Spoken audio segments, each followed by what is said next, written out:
दिल्ली में G20 के लिए रिहर्सल का दौर जारी है। G20 के तहत कार्यक्रम के तहत आज सबसे पहले पीएम मोदी का डमी काफिला राजघाट पहुंचा। उसके बाद दूसरे देशों के राष्ट्रीय अध्यक्षों का काफिला राजघाट पहुंचा। एक एक कर अलग अलग देशों का कारकेड राजघाट पहुंचा। गाड़ियों के काफिले को लेकर सुरक्षा के पुख्ता इंतजाम किए गए। तो G20 सम्मेलन से पहले रिहर्सल की जा रही है दिल्ली में, और आज इस चीज की रिहर्सल की गई कि जब प्रधानमंत्री मोदी का काफिला राजघाट पहुंचेगा तो उस तरह से उस दौरान सुरक्षा के क्या इंतजाम किए जाने हैं, कहीं कोई चूक ना रह जाए। तो पूरा एक डमी यहां पर क्रिएट किया गया है। जिस तरह के काफिले में प्रधानमंत्री मोदी के काफिले में जितनी गाड़ियां होती हैं उन सभी को इस डमी में शामिल किया गया। एक एक कर एक के बाद एक पीछे आप देख भी सकते हैं। उसी तरह से ट्रैफिक का क्या इंतजाम होगा, कहां पर कौन सा जवान तैनात रहेगा, इस पूरी रिहर्सल को आज किया गया है।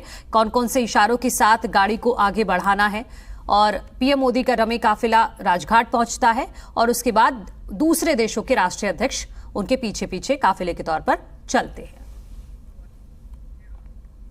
G20 की रिहर्सल का आज दूसरा दिन है और आप देख सकते हैं कि आज ये नज़ारा जो है वो राजघाट के पास का है। यहाँ पर जो गाड़ियाँ आप देख रहे हैं, जितने भी राष्ट्रीय अध्यक्ष मौजूद होंगे वो काली गाड़ियों में, और वो गाड़ियाँ राजघाट के अंदर जा रही हैं, जबकि सिक्योरिटी की गाड़ियाँ वो सीधे चली जा रही है। ट्रैफिक पुलिस कर्मी जो है वो डायरेक्शन उन्हें दे रहे हैं। और दूसरे दिन ये हम आज देख रहे हैं जिस तरीके से 8, 9, 10 को G20 समिट जब दिल्ली में होगा तो एक दिन G20 देशों के जो राष्ट्रीय अध्यक्ष हैं वो राजघाट भी आएंगे, गांधी स्थल में दर्शन करने के लिए आएंगे, और साथ में पीएम मोदी का के जो डमी काफिला था वो सबसे पहले अंदर गया, और उसके बाद से तमाम देशों के जो राष्ट्रीय अध्यक्ष हैं उनकी गाड़ियां जो है वो राजघाट की तरफ गई है। सुरक्षा के लिहाज से अगर हम बात करें तो ट्रैफिक पुलिसकर्मी जो है वो पूरे रूट को जो है उसको डायरेक्शन देने के लिए है, जबकि दिल्ली पुलिस के जवान पैरामिलिट्री फोर्स को यहाँ पे तैनात किया गया है, और पूरे रूट को जो है कुछ देर के लिए बंद कर दिया है। जब पूरा जो कारकेड है वो अगर उस रूट से निकलेगा, कल एयरपोर्ट से होटल से जो है प्रगति मैदान का जो वेन्यू है वहाँ तक का हमने कारकेड देखा था, और उसके बाद अब जो है राजघाट भी इसमें एक आना है सारे तमाम राष्ट्रीय अध्यक्ष को। इसी और इस वक्त जी मीडिया संवाददाता प्रमोद हमारे साथ जुड़ गए हैं। प्रमोद, आज 3 शिफ्ट्स में रिहर्सल होनी है। एक शिफ्ट की तो कंप्लीट हो चुकी है, जो तस्वीरें आपने हमें दिखाई भी कि किस तरह से जब प्रधानमंत्री मोदी का काफिला राजघाट पहुंचेगा उस दौरान सुरक्षा के क्या क्या इंतजाम होने हैं। अब आगे की क्या तैयारी आज पूरे दिन, और लोगों को जो जानकारी देनी चाहिए वो भी आप बताइएगा कि किन रास्तों पर जाने से बचे आज खास तौर पर। देखिए, आज का जो फुल ड्रेस रिहर्सल है वो राजघाट की तरफ है। तमाम होटल से लेकर जितने भी G20 के जो देशों के राष्ट्रीय अध्यक्ष होंगे वो 8, 9, 10 को जब दिल्ली में मौजूद होंगे तो एक दिन उनको राजघाट आना है, और राजघाट वो जिस रूट से आएंगे वो तमाम रूट जो है वो बंद कर दिए जाएंगे, और आउटर जो रिंग रोड और लाल किले के आसपास का, चाहे सेंट्रल दिल्ली हो, वो काफ़ी ज़्यादा उस पर रिस्ट्रिक्शंस होंगी। यहाँ पर आज करीब 8 से 9 बजे तक का जो फुल ड्रेस रिहर्सल थी वो जो राजघाट पहुँचने के लिए थी। सबसे पहले पीएम मोदी का डमी काफिला जो है वो राजघाट पहुँचा, और उसके बाद तमाम देशों के जो राष्ट्रीय अध्यक्ष हैं उनके कारकेड जो है वो आया था। पूरी सुरक्षा में उनको राजघाट लेके आया गया था, और उसके बाद करीब 40 मिनट का ब्रेक दिया जाएगा, और उसके बाद 9 से 10 बजे दूसरा जो चरण होगा रिहर्सल का वो राजघाट से निकलकर वापस अपने अपने होटल जो है जाने का रूट होगा। और उस पूरे रूट पर जो है सुरक्षा के लिहाज से जो है न सिर्फ दिल्ली पुलिस के जवान बल्कि पैरामिलिट्री फोर्स को भी तैनात किया गया है, और जब भी कारकेड इन रूट पे निकलेगा उस वक्त थोड़ी देर के लिए सड़कों को जो है पूरी तरीके से बंद कर दिया जाएगा, बैरिकेड लगाकर बंद कर दिया जाएगा, और जो है रूट को डाइवर्ट कर दिया जाएगा। तो ये आज जो है आज सेकंड डे जो फुल ड्रेस रिहर्सल थी उसके हिसाब से राजघाट एक वेन्यू चुना गया था कि जब तमाम देशों के राष्ट्रीय अध्यक्ष एक दिन जब राजघाट जाएंगे तो राजघाट जाते वक्त किस तरीके का रूट होगा, किसकी पोजीशनिंग कहाँ पर होगी, और किस तरीके से डायरेक्शन दी जाएगी, और जो सिक्योरिटी में गाड़ियाँ होंगी वो कहाँ पे पार्क होंगी, और बाकी जो राष्ट्रीय अध्यक्षों की जो विदेशी मेहमान होंगे उनकी गाड़ियाँ किस तरीके से राजघाट पे कहाँ पे पहुँचेंगी, और किस तरीके से वो गांधी स्थल पे पहुँचेंगे। तो ये तमाम जो फुल ड्रेस रिहर्सल है वो आज की गई है और इसके बाद अब वापसी की जो है वो 9 से 10 बजे के बीच में होगी और उसके बाद 12 से 4 बजे भी फुल ड्रेस रिहर्सल चलेगी।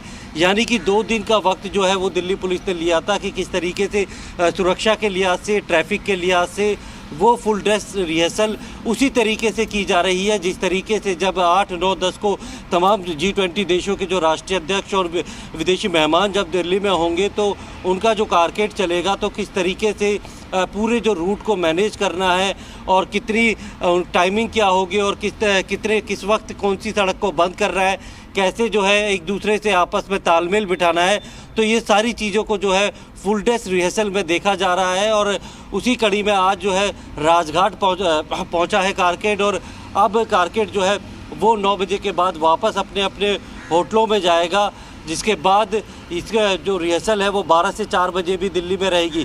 ख़ास तौर पे अगर हम ट्रैफिक की बात करें तो लोगों के लिए साफ पहले ही जी मीडिया ने कर दिया है कि 8, 9, 10 पे पूरी दिल्ली बंद नहीं होगी, दिल्ली सामान्य रूप से चलेगी। लेकिन नई दिल्ली डिस्ट्रिक्ट का एरिया है जहाँ पर जो वेन्यू है प्रगति मैदान या फिर जो आसपास के जो इलाका है वो वहाँ पर रिस्ट्रिक्शन काफ़ी ज़्यादा होंगी।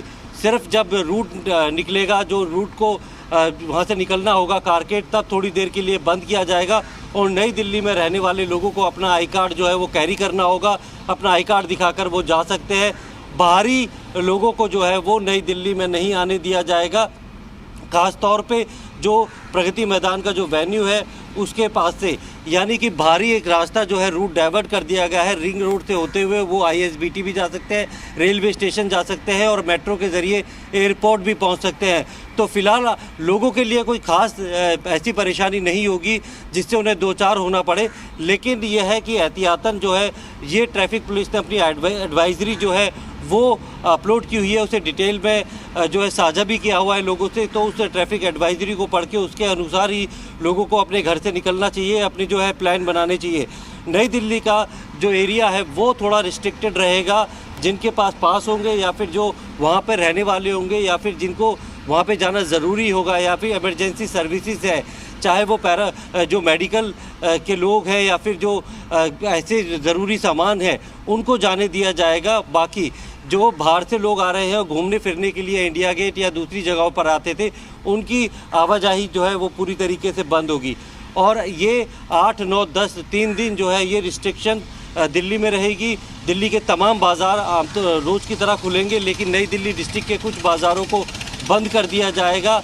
वहाँ पे जो है आम लोगों की क्योंकि जाने पे पनाही होगी, तो ऐसे में भीड़ भाड़ ज़्यादा ना हो, इसको देखते हुए नई दिल्ली का जो डिस्ट्रिक्ट का एरिया है उसे बंद कर दिया जाएगा। और ख़ास तौर पे बाकी दिल्ली जो है वो बिल्कुल सामान्य रहेगी।